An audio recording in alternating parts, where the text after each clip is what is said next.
Assalamualaikum everyone. My name is Rubania, E-commerceWali, and welcome. Today we have a very special guest with us, Dave Ross. He is a speaker, trainer, facilitator, storyteller, and digital creator. Originally from California, USA, he has uh, lived in many different countries and visited more than 25 nations around the world. And he is a distinguished Toastmaster and a world champion of public speaking in 1991. His life is full of amazing experience from jumping out of airplanes to climbing the pyramid in Egypt. So today we are excited to learn from his journey, his experience, and his powerful speaking skills. So welcome to the show, Dave Ross. It's an honor to have you with us. So first of all, hi, and how are you? Hi, and I am fine. I'm very honored to be here today. Thank you. Okay, so Dave, my first question, can you tell us about your early life in California? Well, my early life in California was really special because I grew up in a neighborhood, in a community that was very diverse. We had a lot of different races, ethnic identities, religions. We all lived there and we grew up together. It was a very nice experience.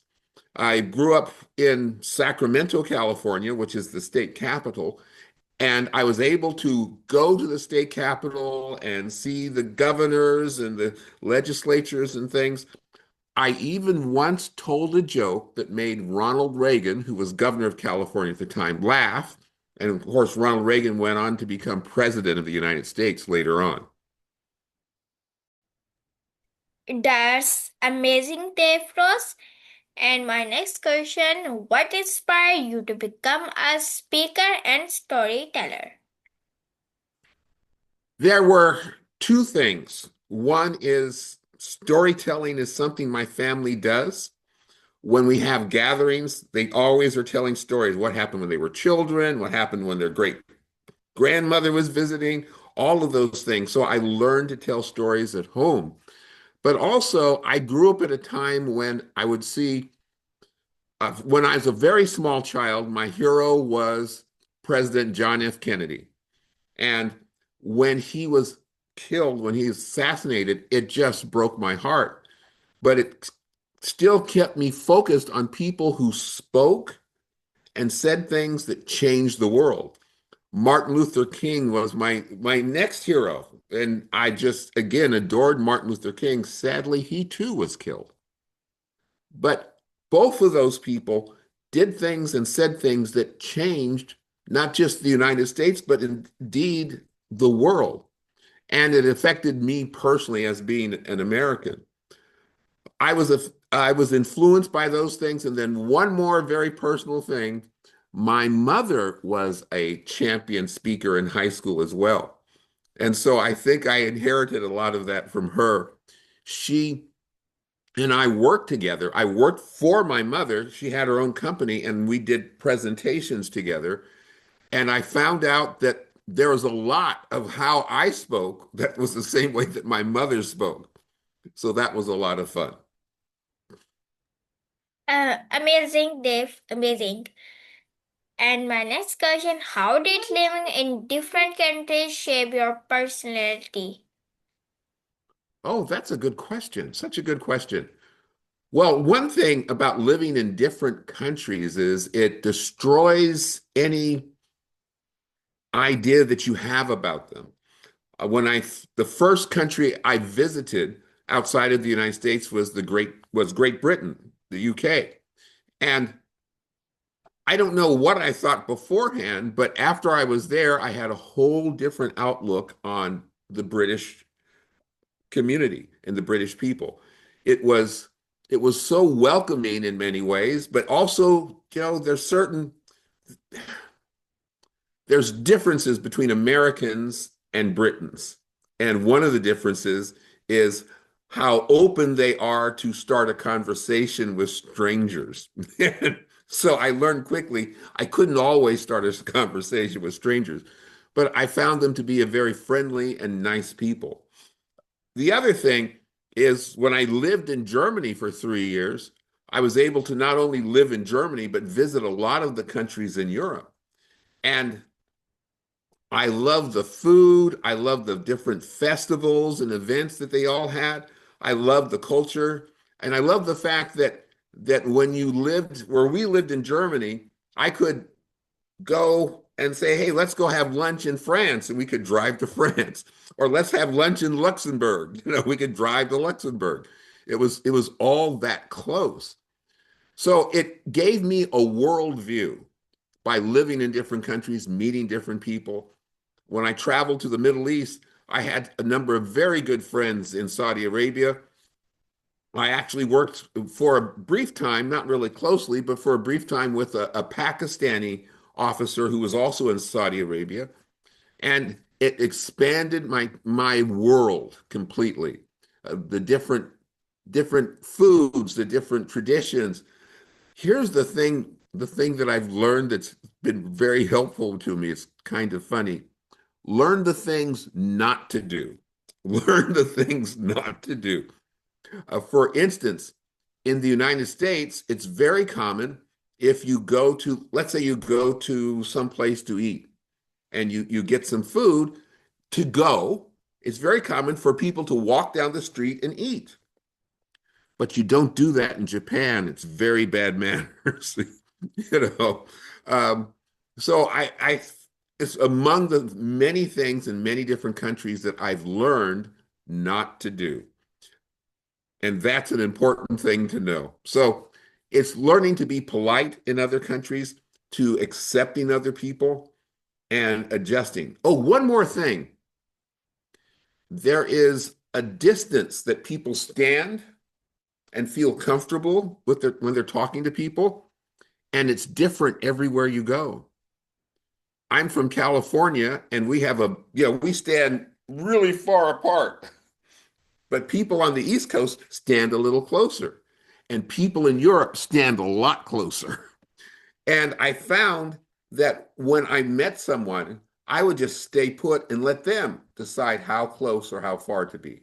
And I would just adjust to that. So that also was an important change in my personality because before I would try to get where I was comfortable, and I realized we were moving all the time. So if I just stood still and let the other person set the distance, then I would be comfortable whether it was really close or really far away. So yeah, that really did change a lot of my personality. That's a good question. Thinking about how did it change me? Mhm. Thanks, Dave, and that's nice. And my next question, Dave, what was your experience like living in Iceland and Germany? Oh, goodness. I'll start with Germany first. It was a very wonderful experience in Germany. We had a German family that kind of took care of us. They helped. I got to go to some of their family events and went to different festivals. Ate a lot of delicious food in Germany. Saw a lot of things. It was fun. And for Christmas, which is a big holiday in the United States, it's a very special holiday in Germany. And I learned to appreciate all of the things they did in Germany during that holiday. It made it very nice.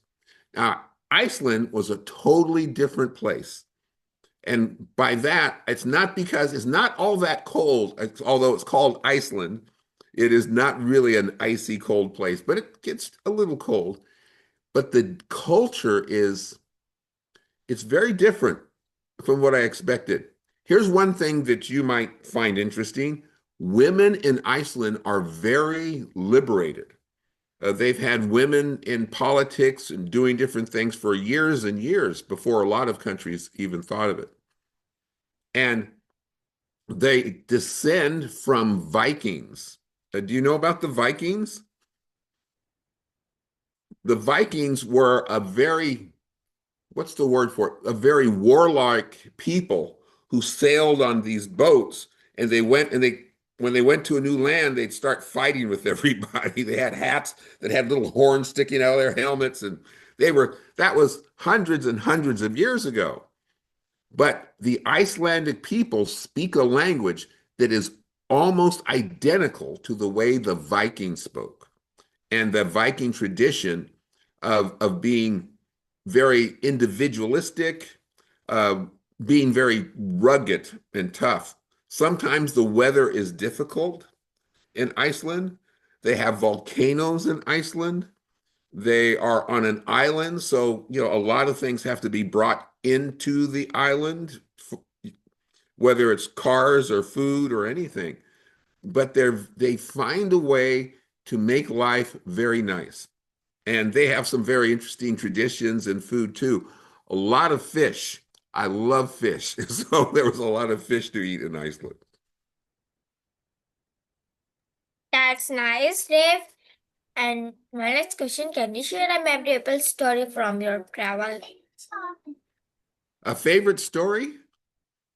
Um, Let me see. Well, you know what? I really, because it's football season around the world, and I am a fan of Arsenal, the Arsenal team in the UK.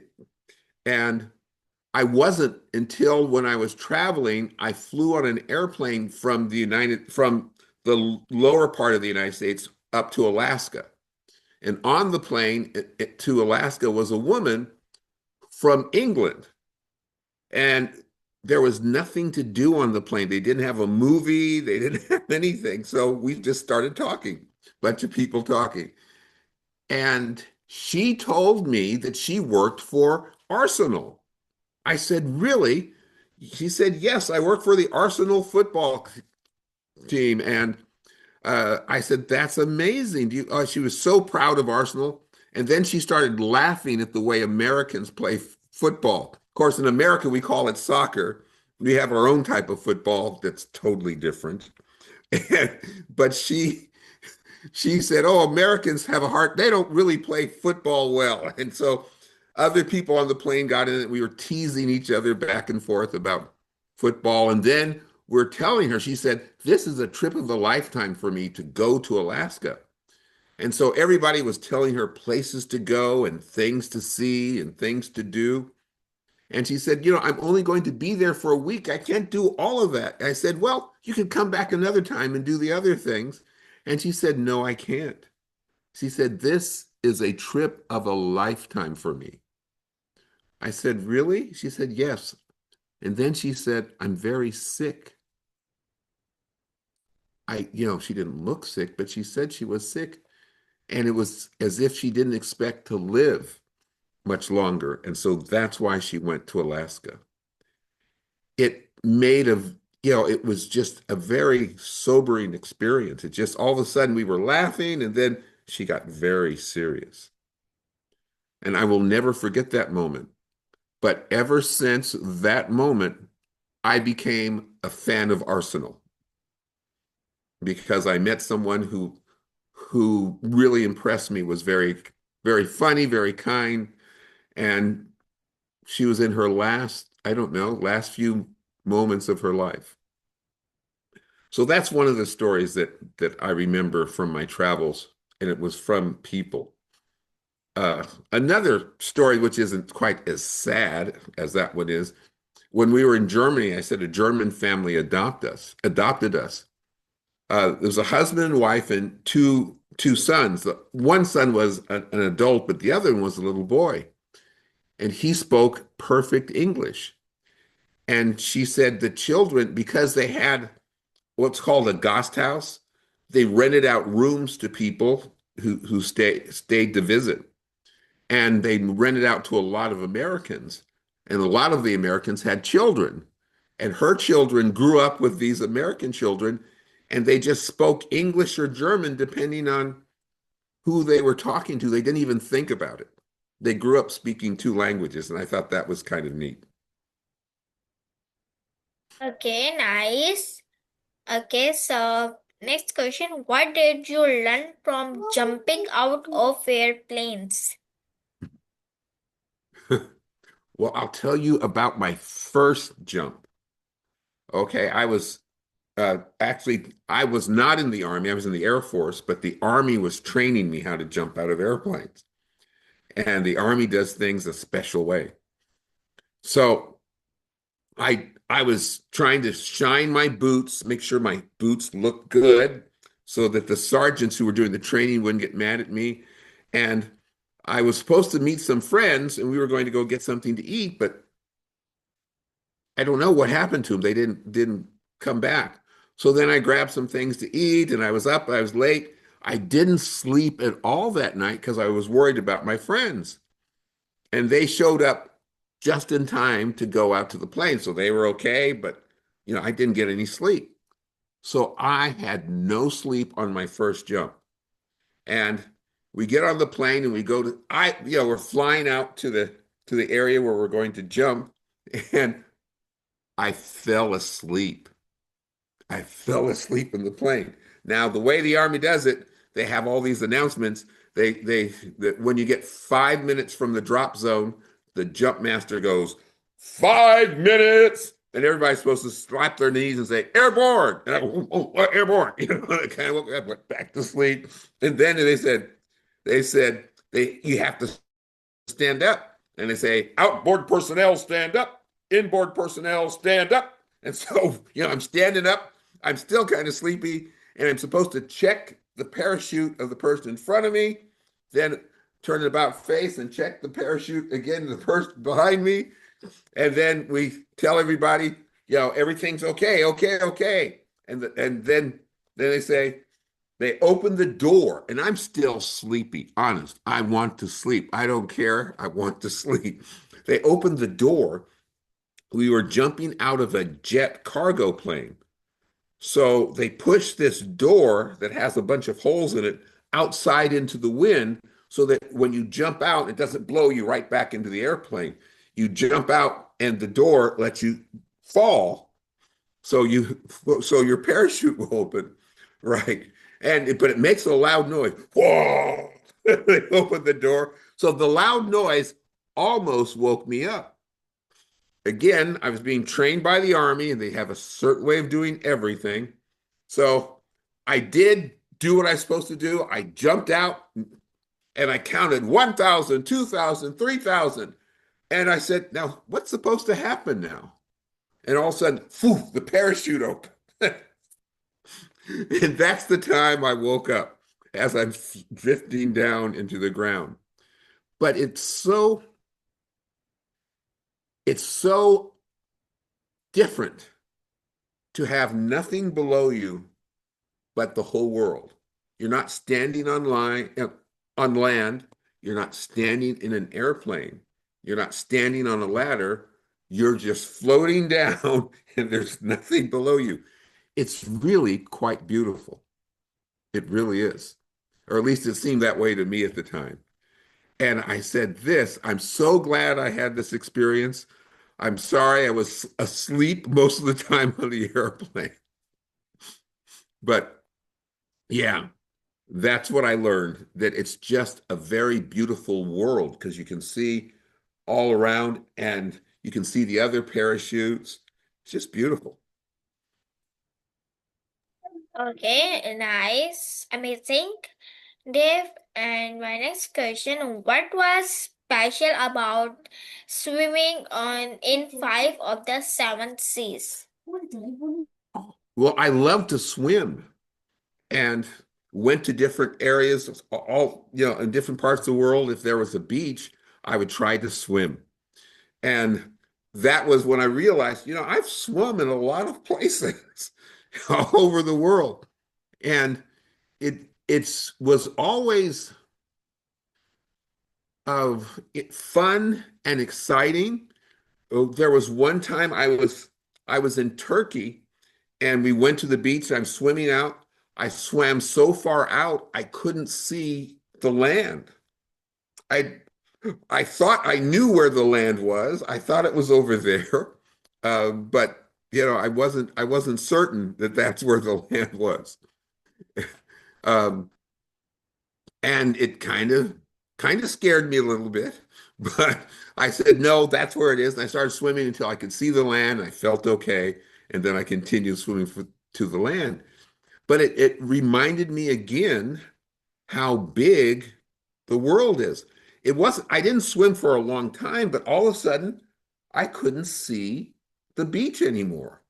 I was so far out, I couldn't see the beach. And it didn't take that long to get there.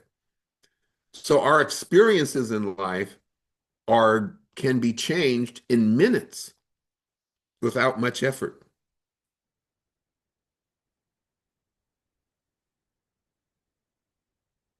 Okay, wonderful, Dave. And my next question, what challenges did you face while helping a small business?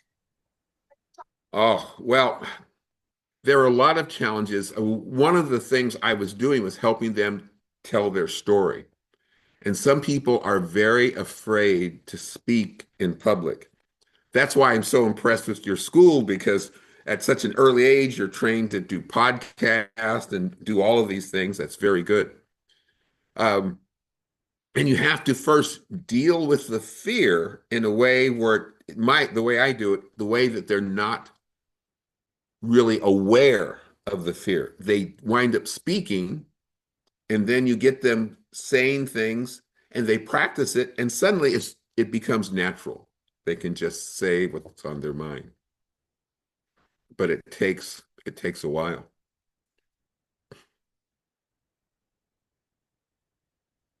Yeah, great, great, Dave. And my next question, how do you coach public speaker to build confidence? Oh, well, that's a lot of what I was talking about before. Now, a lot of times I'm dealing with people who have, they've been speaking, but they want to raise their ability to speak. So I will tell them things, just a few things to help them see how they could present their message better. They may they may rely on their notes too much, and I say, this is your story. Know your story, know your message. Don't worry about the words. The words will come because you know your story. And then I also tell them your message is important. Everybody has a story, a message to share, and it's important. It's important for you to share the message because there's somebody who needs to hear it. So those are the two biggest things that I tell people. I tell them a lot of other things too. I have a whole list of things, do's and nots and don't do's, my rules. I have a lot of rules that I say that you have to follow. But the final rule is you can break all of the rules as long as you know why and it makes your speech better. So yeah, I love coaching people in public speaking. Mm. Okay, so my next question, what does being a distinguished Toastmaster mean to you? It means a lot. It's an accomplishment that says that you were very serious about Toastmasters and committed to Toastmasters because it takes some time and effort to become a distinguished Toastmaster. I have known some people who worked real fast to get to become a distinguished Toastmaster, and then they kind of didn't spend much more interest or time with Toastmasters. It's like, well, I've done that, and now there's nothing else. But for me, Toastmasters is a lifelong activity. And becoming a distinguished Toastmaster, again, you get recognition from other Toastmasters that you've put in the work. And as a lifelong activity, I learn all of the time. So that's the most important thing to me. Uh, okay. So my next question, how did you prepare to win the World Champion of Public Speaking in 1991? Well, it was a very long and difficult thing because the first contests start in January and February, and the championship is in August. So that's a long time to work on your speeches. And of course, you're trying to live your life and do whatever else you do. Uh, it took a lot, and it took a team. There was a woman who would take me around to different clubs to practice my speech. And she would call my wife and say, "Okay, tell Dave that this is where he's going tonight." And say, "Okay, I'll feed him dinner early." And off we'd go, and we'd go practice the speech. But just before the final contest, I was in Turkey and I had to be there a period of time, and I didn't have my final speech written. But I was able to, I went to the library that they had and found a book that made me laugh. And I laughed so loud and so hard. The librarian told me if I laughed again, you'll have to leave the library because it was too loud. And I said, okay, I think it'll be okay. And then I turned the page, read something else, and just started laughing. And I just walked out of the library. But it loosened me up. It helped me be creative. And I came up with the speech that I gave at the competition to win the world championship. That and the fact there was a Toastmasters club right there in Turkey that helped me prepare my speech. I gave it to them. They gave me feedback. I got to practice it with them, and they helped me prepare. So for me, the most important lesson is that you need other people to achieve anything, whether it's in business, whether it's athletic competition or public speaking competition or anything. You need other people. You need other teachers, mentors, friends to help you accomplish something. And that was one of the biggest accomplishments of my life. Okay, so wonderful, wonderful, Dave. And my last question, what message would you give to share with young speakers around the world? Okay, my suggestion for young speakers around the world, wherever you are, always find an opportunity to speak. If you have a school event and they're looking for someone to announce or introduce people, take that advice. If you're doing a podcast, do that, practice that. It's always look for an opportunity because every experience will build on the last one. And the next part of that is watch other speakers, people, whether it's your parents or people on television, watch how they speak and think about what do you like about how they speak? What can you bring into your speech from what they do? When you observe other speakers, don't copy them, but learn from them. What are they doing? How can I apply that to me? So speak often and learn from others. Okay, so that's nice message and for young speakers. And thank you so much, Deborah, for sharing your inspiring journey and valuable advice with us today. And your experience was truly amazing. And your stories and wisdom truly motivate us to dream big and they can speak with confidence, and we learned that courage, practice, and patience can help anyone become a great communicator. So we are grateful for your time and guidance, and thank you so much to our audience for listening. Stay inspired, keep learning, and never stop believing in yourself. See you in the next episode, and thank you so much, Dave Ross, again for joining us today in Soul Talk with Rubania. Oh, you're very welcome. It was my pleasure and honor. Thank you for inviting me. Welcome. So thank you so much everyone for watching. Allah Hafiz. Bye bye, Bye Dave. bye.